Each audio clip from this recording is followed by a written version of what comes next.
The night they lit the river, the air itself seemed to hold its breath.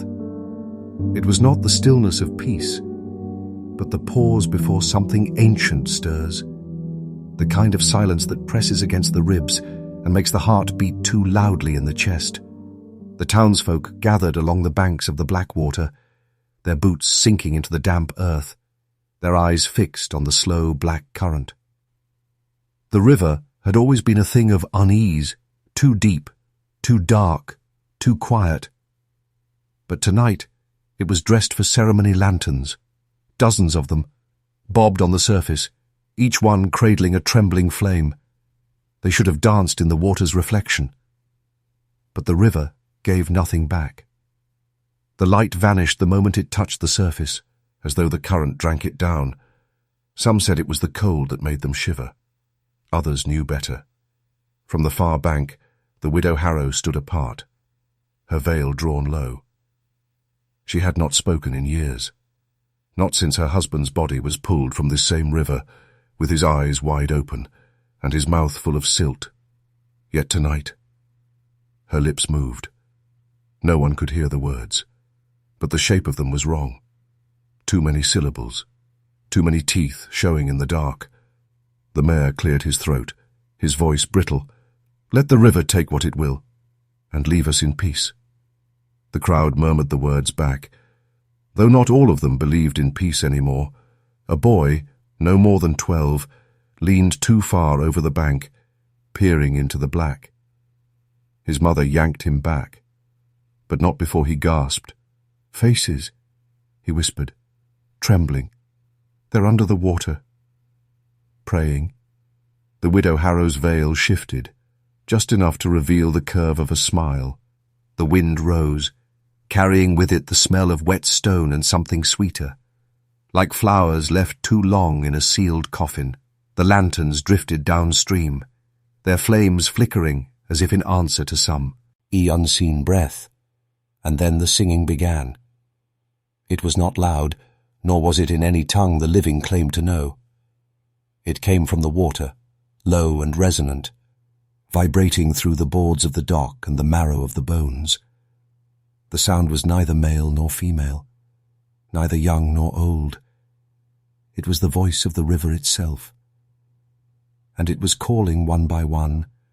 The townsfolk fell silent, their eyes glassy, their bodies swaying in time with the current.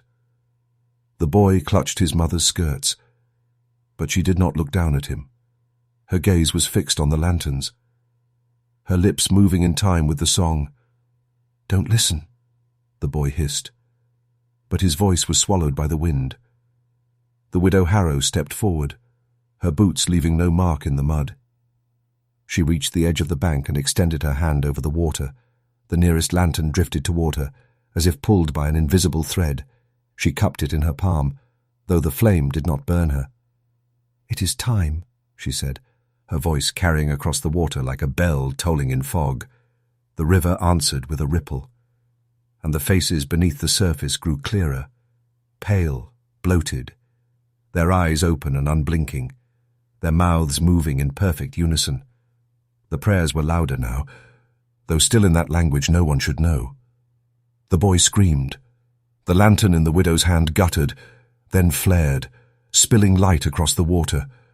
For a heartbeat, the river reflected, but not the living. The faces staring back were not those on the bank, but those long dead, their skin stretched thin, their teeth bared in something that might have been a smile. The crowd gasped, but none stepped back. The widow turned, holding the lantern high. "The river remembers," she began, and the current surged toward the shore, and to the clear. The first knock came like a heartbeat against the wood. Slow, deliberate, patient. The second was softer, as though the hand that struck it had grown tired of waiting. When the door opened, the widow Harrow stood framed in the threshold, her mourning black swallowing the lamplight behind her. The veil clung to her face in the damp night air, but it could not hide the gleam in her eyes. It was not the shine of tears, nor the dull glaze of grief, but something older, something that had been waiting far longer than her widowhood. She did not invite them in. She simply stepped aside, and the cold followed her into the room. The house smelled of iron and lavender, the scent of blood hidden beneath the perfume of the dead on the mantel. A single candle burned low, its flame bending toward the floor as though drawn by something beneath it. The visitor, a man from the chapel, removed his hat and held it to his chest. "It is time," he said, his voice barely more than a breath. The widow's lips curved, not in kindness, but in recognition. "I have kept my vow," she whispered, the words tasting of dust and stone. Her vow was not to God, nor to the memory of her husband, but to the thing that waits beneath the chapel floor, the thing that had been promised a life before the year's end. They walked together through the sleeping streets, the cobblestones slick with mist, the windows shuttered tight. The chapel rose ahead, its spire a black finger pointing into the cloud-choked sky. No bell rang to greet them. No light burned in the windows, yet the door stood open as if expecting them. Inside, the air was colder still, the kind of cold that does not bite the skin, but seeps into the marrow. The pews were empty, the altar bare, but the floorboards groaned as though something beneath them shifted in its sleep. The widow knelt at the center of the nave, her hands folded, her head bowed. The man from the chapel began to speak, not in prayer, but in a language that made the candlelight shudder. The words were thick, heavy, each one falling like a stone into deep water. From beneath the floor came an answering sound, not quite a voice, not quite a breath, but the suggestion of both. It rose through the boards, curling around their ankles, pressing against their chests. The widow's eyes fluttered closed, and when they opened again, they were not her own. "I bring what was promised," she said, though her mouth did not move in time with the words. The man from the chapel nodded, his face pale, his hands trembling as he reached into his coat and drew out a small bundle wrapped in black cloth. He placed it on the floor before her, and the boards beneath it swelled, as though something pressed upward from below. The cloth shifted, and a sound like a sigh escaped from within. The widow's veil slipped from her head, revealing hair as white as bone. Though she had been dark-haired the day before, her skin seemed thinner now, stretched, almost translucent, and beneath it something pulsed slowly, as though her veins carried not blood but shadow. The bundle began to unravel, though no hand touched it. Inside was not a child, nor an animal, but something in between, its shape wrong, its eyes sealed shut, its mouth opening and closing in silent hunger. The thing beneath the floor stirred, the boards bowing upward, the nails groaning in their sockets. The widow leaned forward, her lips brushing the bundle, whispering words that tasted of earth and rain and rot. The candle on the mantel guttered, then went out. Darkness filled the chapel, thick and absolute, yet the widow's face could still be seen, faintly lit from below by a glow that bled through the cracks in the floorboards. The man from the chapel stepped back, his breath quickening, his eyes fixed on the widening gaps between the planks. From them came a hand, long-fingered, skinless, slick with something black and glistening. It reached for the bundle, and the widow did not flinch. "Take it," she breathed, her voice both hers and not hers. The hand closed around the offering, and the floor swallowed it whole. The glow faded, the cracks sealed. The chapel fell silent once more.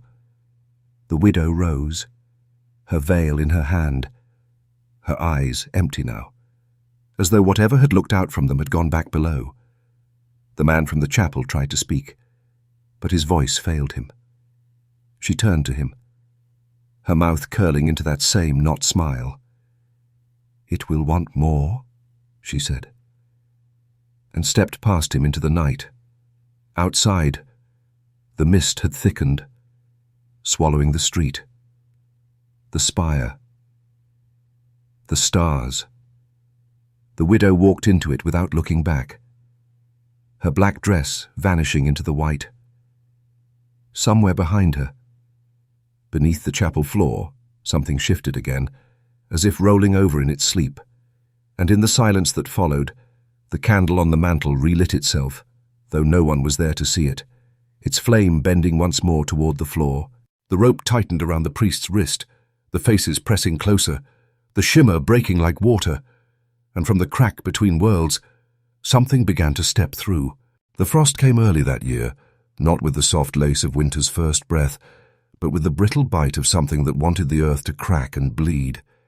It lay across the cobblestones like a shroud, and in the hour before dawn, the sound of bare feet began to rise from the silence. Clara woke to it. A slow, deliberate rhythm. Skin against stone, skin against stone. She did not move at first, only listened, her breath shallow, her heart beating in time with the steps. When she finally dared to look, she saw them. They came from the far end of the street, barefoot, their pale souls leaving no mark in the frost. Their eyes were milk-white, blind, yet unerring, fixed on some point far beyond the waking world. Their mouths were sewn shut with crimson thread, the stitches pulled so tight the skin puckered and split. The thread glistened in the moonlight. As though still wet, they moved in perfect unison. Each step measured, each turn of the head mirrored by the others. No one spoke, no one could. Yet the air seemed full of a sound just beyond hearing, a hum that pressed against the inside of the skull. Clara's fingers curled around the windowsill, the wood cold and damp beneath her touch. She knew the stories. Every child in Blackwater did. The hollow faces walked only when the frost came before the first snow, and they walked for one reason alone. To count the living, her grandmother had told her, "If you see them, do not let them see you." But the glass between them felt thin, too thin, as if the frost on the pane were the only thing keeping them apart. One of them stopped. Its head turned, slow as the turning of a key in a lock, until its blind eyes faced her window. The others halted in the same instant, the hum in the air deepening, vibrating through her teeth. Clara's breath caught, her body frozen, her pulse loud enough to feel in her throat. The figure tilted its head, listening, though no ear twitched, no nostril flared. Then, as one, the procession began to move again. But now their steps were angled, not down the street, but toward her door. She stumbled back from the window, her heel catching on the rug, her breath ragged. The hum grew louder, not from outside, but from within her own head, as though the stitches in their mouths were pulling tight inside her skull. She pressed her palms to her ears, but it did nothing. The sound was not in the air. It was in her. Downstairs, the latch on the front door trembled. Once, twice, then stilled. The hum stopped. Clara stood in the dark, her breath clouding in the cold, listening. The silence was worse than the sound, heavy, expectant, like the moment before a blade falls. She crept back to the window, her bare feet numb against the floorboards. The street was empty, the frost unbroken, the procession gone. But in the glass, she saw her own reflection, and her mouth was sewn shut with crimson thread. She touched her lips, felt only skin. But in the reflection the stitches pulled tighter, a bead of red welling at the corner of her mouth. Her reflection smiled, though she did not. And behind it, in the frost-blurred glass, the hollow faces stood waiting. The first time Clara saw it, the air in the room seemed to still, as though the walls themselves were holding their breath. It lay alone on the table in the center of a circle of guttering candles, each flame bending toward it as if drawn by some invisible tide. The cover was not leather. No, it was something softer, yielding under the eye, with a faint sheen like skin that had once known warmth. And though the room was cold, a thin mist rose from it, as though it exhaled. The table was old oak, blackened with age, its surface carved with sigils that seemed to shift when she looked too long. The book rested in the middle, its edges uneven, as though the binding had been stitched by a hand that did not care for symmetry. The stitches were pale, almost translucent, and they pulled the cover taut in a way that made her stomach turn. She could not name the material, but she knew in the marrow of her bones that it had once belonged to something that could scream. Her fingers hovered above it, trembling. The air smelled faintly of iron, and something sweeter. The scent of breath caught in the hollow of her throat. She thought of her grandmother's warnings. Some books are not read. They read you. But the pull was stronger than the memory of caution. When she opened it, the sound was not the dry crack of paper, but the soft parting of lips. The pages were pale, veined faintly beneath the surface, and warm, impossibly warm, as though they had been pressed to a living chest. The ink did not sit still. It curled and uncurled like smoke, forming shapes that dissolved before she could name them. And then, slowly, the shapes began to form. Letters. Her name. Clara. The whisper was so soft she thought it might have been her own breath, but the sound came again, curling from the page like steam from a cup. Clara. She stepped back, but the book seemed to lean toward her, the pages lifting slightly as though in anticipation. The letters shifted again, forming words she did not want to read, but could not look away from. You are late. The candlelight guttered. Shadows stretching long and thin across the walls. The air thickened, heavy in her lungs, and she realized she was breathing in time with the slow rise and fall of the book's cover. It was breathing. Each exhale carrying a faint warmth against her skin. Each inhale pulling at the tiny hairs on her arms. She turned the page. The ink bled outward, forming an image, a narrow street under frost. A procession of pale figures with mouths sewn shut. Her stomach lurched. She had seen them. She had felt them. The image shifted. The figures turned their blind eyes toward her. Even in the drawing one lifted a hand, and in its palm was the book she now held. Her voice was barely a whisper. What do you want from me? The ink swirled, letters forming with deliberate slowness. To finish what was begun. The pages turned themselves, faster now, the sound like 1,000 shallow breaths. Images flashed. A door she did not recognize, a key turning in a lock, a shadow bending over a bed. And then, her own face, eyes wide, mouth sewn shut with crimson thread. The candles went out. The room swallowed in darkness. But the book glowed faintly. The ink pulsing like a heartbeat. She could feel it now, not in her hands, but in her chest, as though the book had placed something inside her. Her breath came ragged, and with each inhale, the pages seemed to turn, somewhere in the dark. A voice, not from the book, but from the corner of the room, whispered, "You've already read too far." She spun toward the sound, but saw nothing. When she turned back, the book was closed, the cover cold now, lifeless. But beneath her fingertips, something shifted, as though it had only gone still to listen. From the hallway came the sound of footsteps, slow, deliberate, bare feet on wood. The air grew colder, and the faint scent of frost crept under the door. Clara's breath caught. The book shuddered once, then stilled. The door handle began to turn. They fed her from a silver bowl, the sweetness clinging to her tongue, the grit grinding between her teeth, and the air in the room was so still it felt as though the walls themselves were listening. The bowl was heavy, its rim etched with patterns that seemed to shift when her eyes lingered. Curling vines that became serpents. Serpents that became open mouths. The honey was thick, golden in the candlelight, but threaded through it were flecks of something darker, grey as cinders, sharp as ground bone. The first mouthful was warmth, the kind that blooms in the chest and spreads to the fingertips. The kind that makes the body forget the cold. The second was heavier, the sweetness cloying, the grit catching between her teeth, the faint taste of smoke curling up the back of her throat.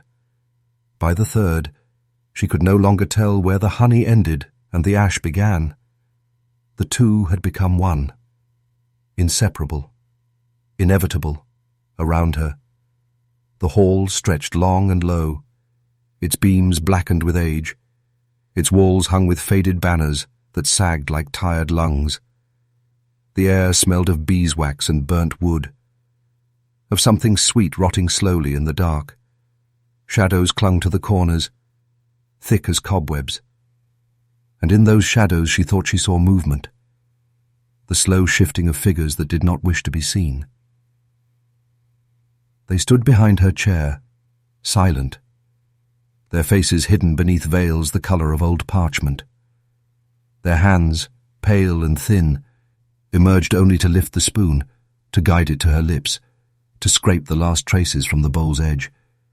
Each time the spoon touched her mouth, she felt the faintest tremor in their fingers, as though they were feeding her not from duty, but from hunger. She tried to speak, to ask what this was, but her voice caught in her throat, thickened by the honey, weighted by the ash. One of the veiled figures leaned close. The fabric brush hing her cheek, and whispered so softly she could feel the words more than hear them eat. For the feast is not yet full.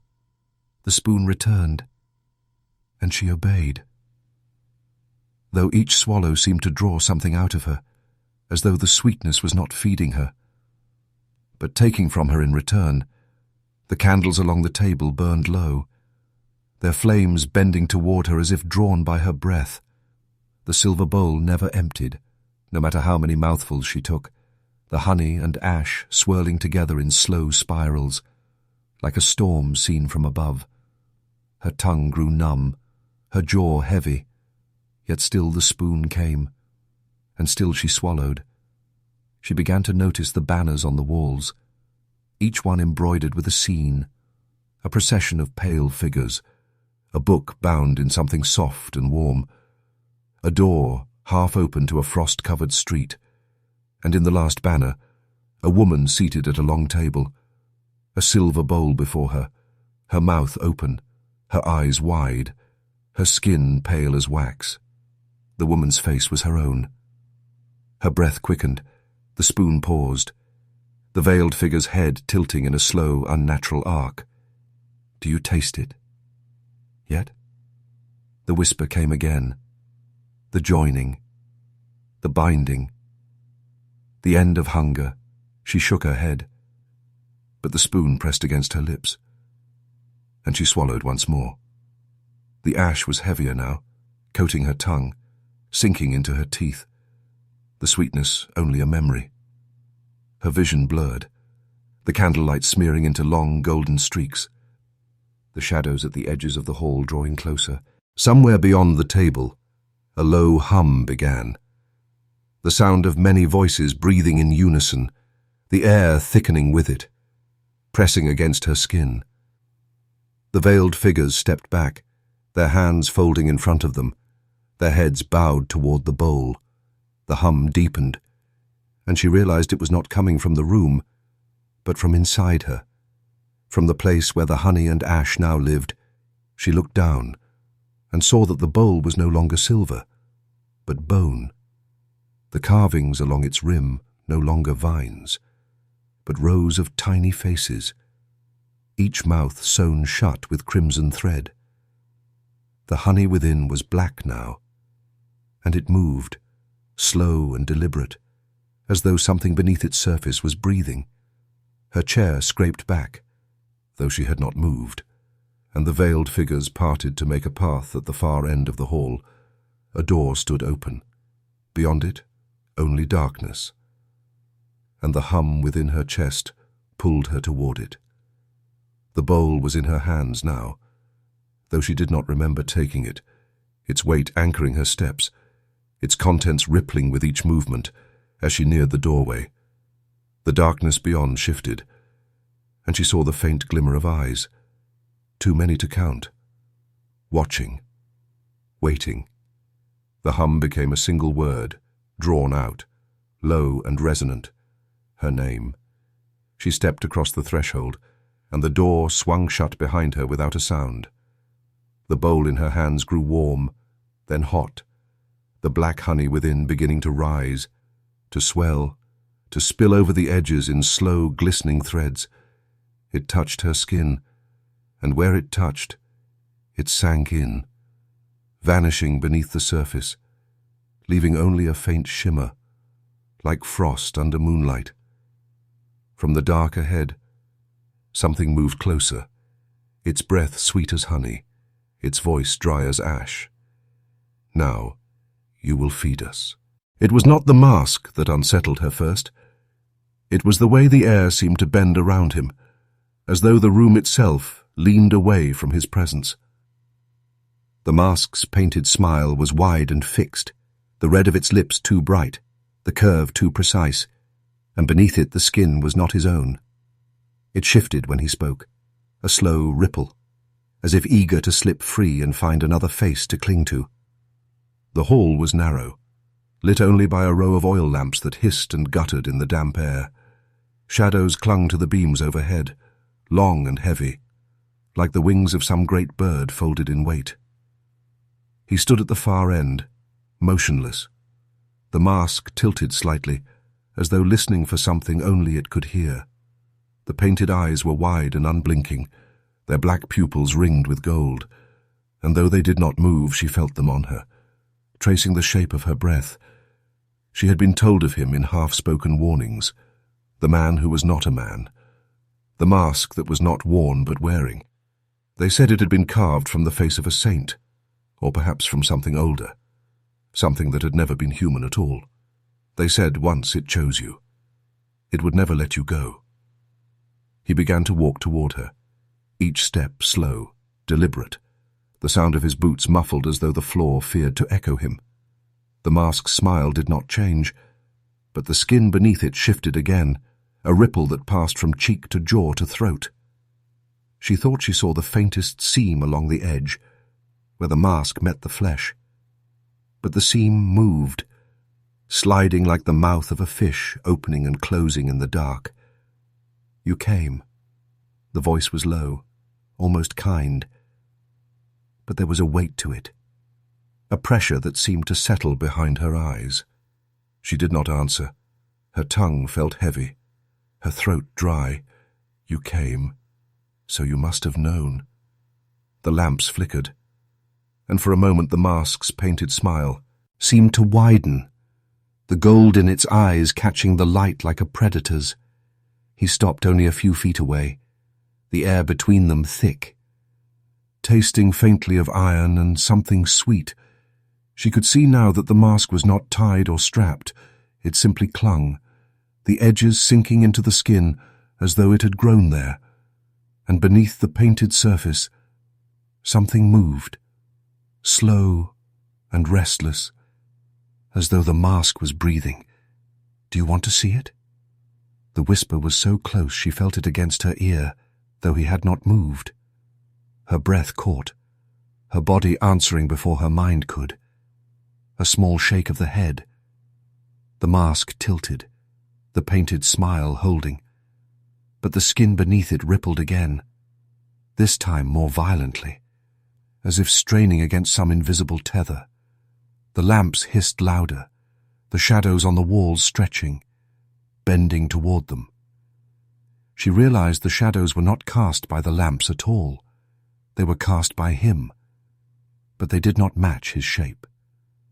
They were longer, thinner, their heads crowned with horns, their hands ending in long, jointless fingers that curled and uncurled in the air.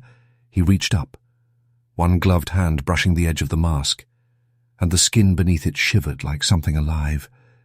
"It is hungry," he said, the words almost tender, "and it has chosen you." She stepped back, but the shadows moved faster, curling around her feet, climbing her legs like smoke.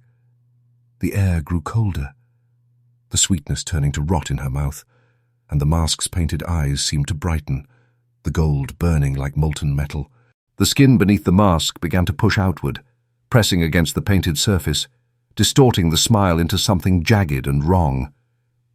She could hear it now, a wet sound, the slow peel of flesh from flesh, the whisper of something sliding free. The edges of the mask lifted, just enough for her to see the darkness beneath. Not skin, not bone, but a void that seemed to breathe. Her knees weakened, the shadows tightening around her, pulling her forward. The mask leaned close, the painted lips almost touching her ear. And the voice that came was no longer his. "It will fit you perfectly." The lamps went out, the hall swallowed in black, and in that darkness she felt the mask press against her face. It was warm, too warm, and it moved, adjusting, settling, sealing itself to her skin. Her breath came fast, but the air was thick, tasting of paint and old blood, and with each inhale she felt the mask's smile widen, somewhere far away, or perhaps inside her own skull. She heard the sound of boots walking away, but her feet did not move, her hands did not lift, and when she tried to scream, the painted lips only curved higher. In the dark, a mirror she could not see waited for her, and in it, the mask that wore the man now wore her. The night of the new moon came without wind, without the cry of night birds, without even the whisper of leaves against one another. It was the kind of night that felt hollow, as though the world had been emptied and left behind. In the square at the heart of Blackwater, the old well waited, its stones slick with centuries of damp, its mouth yawning wide enough to swallow a man whole. The water within had always been dark, but tonight it was darker still, black and thick as oil, swallowing the lamplight without a trace. Those who leaned too close swore they saw their own reflection blink, slow, deliberate, as though the thing in the water was not a reflection at all, but something looking back. Clara stood at the edge, her breath clouding in the cold, her fingers curled tight around the rope of the bucket. The rope was damp, slick, as though it had been pulled from the depths only moments before, though no one had touched it since sunset. She had been told not to come, told that the well was older than the town, older than the chapel, older than the river itself. But the book had shown her this place, its ink curling into the shape of the well's mouth, the black water rippling as though stirred by an unseen hand. The square was empty, yet she felt watched.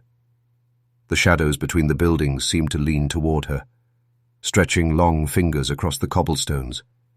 Somewhere far off, a door creaked, then closed.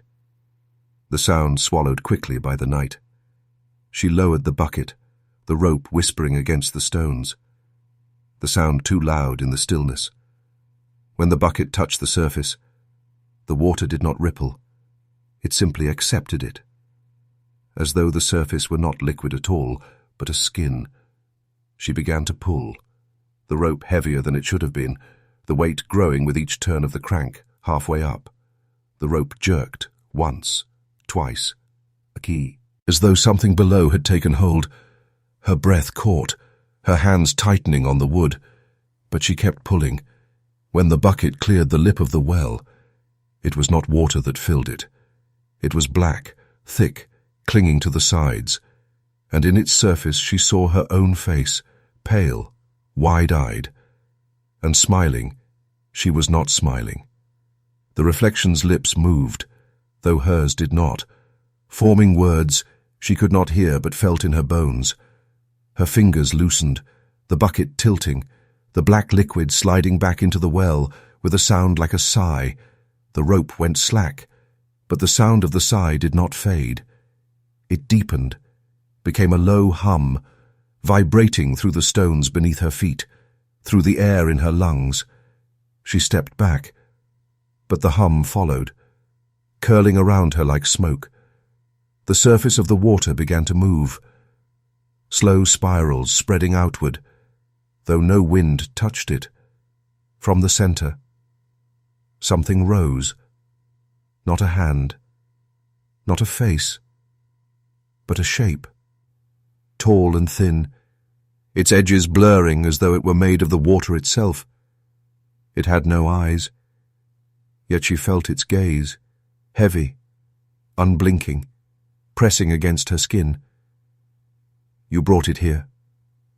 The voice was inside her head, cold and wet, dripping into her thoughts like water through stone. She shook her head, but the voice came again. "You opened the way." The spirals on the surface quickened, the black liquid climbing the stones. Reaching for her boots, she stepped back, but the water followed, stretching in long tendrils, each one tipped with a reflection of her own face, each one smiling. The rope at the well's side began to move, uncoiling, sliding into the water as though pulled from below. The crank spun, faster, faster, the sound sharp in the stillness, until the rope was gone. From the depths came a sound like a breath drawn in, long, slow, endless. The air grew colder, the lamplight dimming, the shadows deepening until the square was nothing but black and the faint glimmer of the water's surface. The shape in the well leaned forward, its form stretching, thinning, until it was almost level with her. The hum became a whisper. "It is thirsty." The tendrils reached higher, curling around her ankles, her knees, cold seeping into her bones. She tried to pull away, but the stone beneath her feet was slick, the rope of the bucket brushing her hand like a living thing. The reflection in the water blinked again, and this time, so did she. Her vision blurred, the square fading, the cold deepening, until she could no longer tell if she was standing at the edge of the well or looking up from within it. The last thing she saw before the black closed over her was the moonless sky, and the faint ripple of something drinking it down. The bones were not animal, nor entirely human, and they lay in the earth as though they had been waiting for her.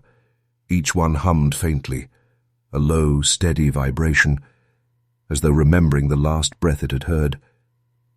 The sound was not in the air, but in her teeth, in the marrow of her own bones, a resonance that made her jaw ache.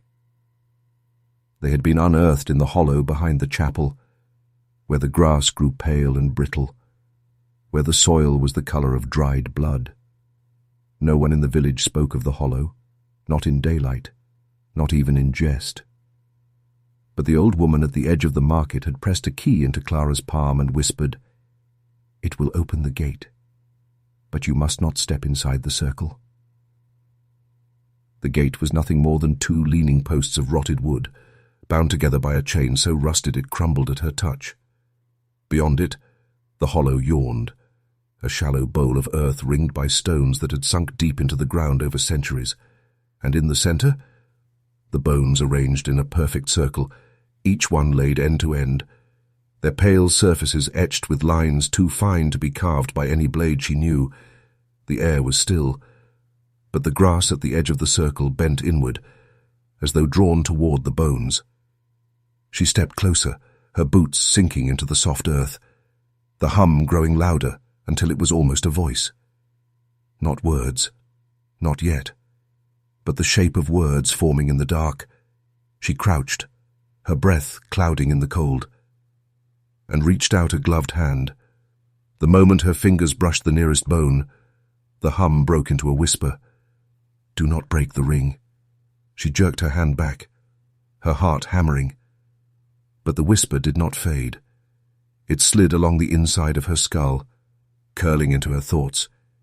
"It holds what should not walk, The bones were warm, impossibly so, as though they had been lying in sunlight. But there was no sun here, only the pale, a wash of a moonless sky and the faint glimmer of frost on the stones.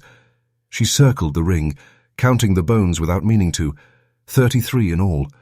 Some were long and thin, like the limbs of a child. Others thick and curved, like the ribs of something that had never walked upright. And yet, each one bore the same fine etching, a spiral that began at one end and vanished into the other. The spirals seemed to move when she looked too long, tightening, drawing inward, as though pulling her gaze into their center. A wind rose, sudden and sharp, though the trees at the edge of the hollow did not stir. It carried with it a smell, not of decay, but of damp stone and extinguished candles. The whisper came again, closer now. One step, and it will know your name. She turned, but the hollow was empty. The gate behind her hung open, the chain lying in the grass like a shed skin. Her breath quickened, the hum deepening, the bones vibrating against the earth. She thought of the book, the one she had found in the attic, its pages brittle, its ink the color of dried roses. It had shown her the well, and now it had shown her this. The page for the circle had been torn, the image incomplete, but she remembered the caption beneath it. The binding must never be broken. Her boot caught on a root, and she stumbled forward, her foot landing just inside the ring. The hum stopped. The silence was so sudden it felt like a blow. The air thick, heavy, pressing against her ears. The frost on the stones melted, running in thin rivulets toward the center of the circle. From the earth beneath the bones came a sound, faint at first, then growing, the slow, deliberate rhythm of something breathing. The bones shifted, almost imperceptibly, the spirals on their surfaces tightening until they vanished into a single point. The whisper was no longer a whisper. It was a voice, low and wet. You have opened the door. The ground trembled, the bones lifting from the soil, hanging in the air as though held by invisible threads. They began to turn, slowly, the circle spinning, the spirals on their surfaces glowing faintly in the dark. The breath beneath the earth quickened, the soil cracking, the scent of damp stone giving way to something older, something sweet and foul. She tried to step back, but her legs would not move. The air around her thickened, clinging to her skin, seeping into her mouth and nose until each breath tasted of dust and bone. The circle spun faster, the hum returning, louder now, layered with voices that were not her own. Some wept, some laughed, some called her name in tones that made her stomach twist. The earth split at the center of the circle, a thin line at first, then widening, the darkness beneath it deeper than night. From that darkness rose a hand, pale, jointed wrong, the fingers too long, the nails black and curved. It gripped the edge of the opening, the bones spinning faster still, the voices rising in a single shuddering note. The hand pulled, and something began to climb through. The last thing Clara saw before the darkness surged outward was the bones, no longer white, but red, slick, and still humming. The sound followed her, even as the world went black, a sound like breath drawn in, waiting to be released. When the lanterns went out, the darkness did not return. It arrived. It came like a tide, slow at first, then all at once, swallowing the narrow streets, the crooked eaves, the frost-bitten stones beneath her feet. It was not the absence of light, but the presence of something vast, something that pressed against the skin and filled the lungs until breathing felt like drowning. The square was ringed with figures, their faces hidden beneath hoods stitched from the hides of animals that had never walked this earth. Each held a lantern, tall, iron-framed, the glass warped and clouded, and in each lantern burned a flame the colour of old honey. The flames did not flicker, they leaned toward her, as though drawn by the heat of her blood. Clara stood at the centre, her boots on the worn sigil carved into the cobblestones. The sigil was older than the chapel, older than the well, its lines deep enough to catch the frost and hold it like veins of silver. She could feel it beneath her soles, a faint vibration, the same hum she had heard in the circle of bones. It was in her teeth now, in her bones, in the hollow behind her eyes. One of the hooded figures stepped forward, the tallest, the lantern in his hand casting a warped halo across the stones.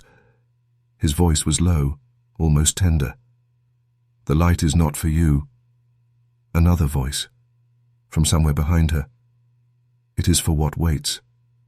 The circle of lanterns tightened, the air between them shimmering as though it were water. She could smell the oil, thick, metallic, and beneath it the faint sweetness of something rotting.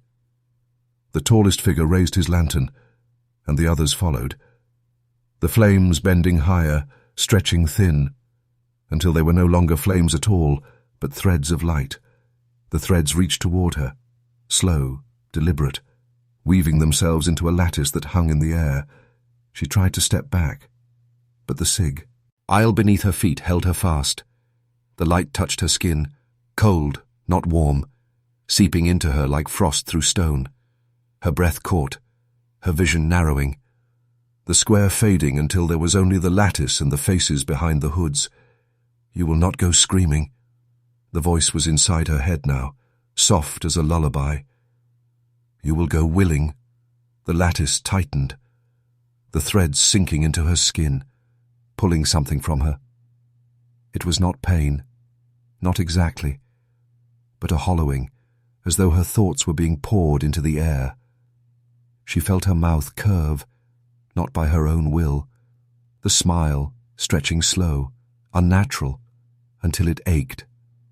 The figures leaned closer, their hoods brushing one another, the sound of their breathing deep and inhuman. The tallest figure lowered his lantern, the flame within guttering once, twice, then going out. The others followed, one by one, until the square was lit only by the faint glow that now came from her. It pulsed, slow, steady, in time with her heartbeat. The darkness pressed closer, thick and heavy, and in it she could hear movement. Not footsteps, not breathing, but the slow drag of something vast across stone. The voice came again. "It sees you now." Her smile did not falter, could not falter, even as the glow from her skin began to dim. The darkness moved, folding in on itself, and from it emerged a shape. It was not a man, not an animal, but something that had worn both skins before.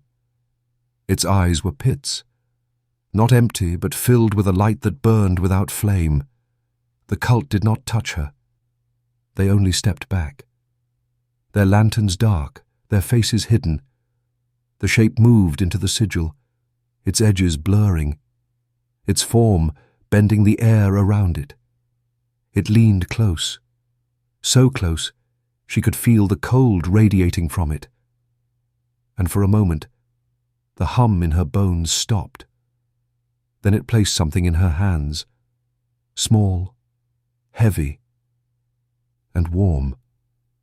She looked down and saw that it was her own heart. The glow from her skin faded, the darkness swallowing it whole, but her smile remained. The cult began to chant, low, rhythmic, the sound like the tolling of bells beneath the earth. The shape stepped back, the heart still beating in her hands, each pulse sending a shiver through the stones beneath her feet. Somewhere far off, a single lantern flared to life, its flame pale and cold. The light did not reach her, but she knew it was meant for her. The voice came one last time. Follow it. And the darkness closed in.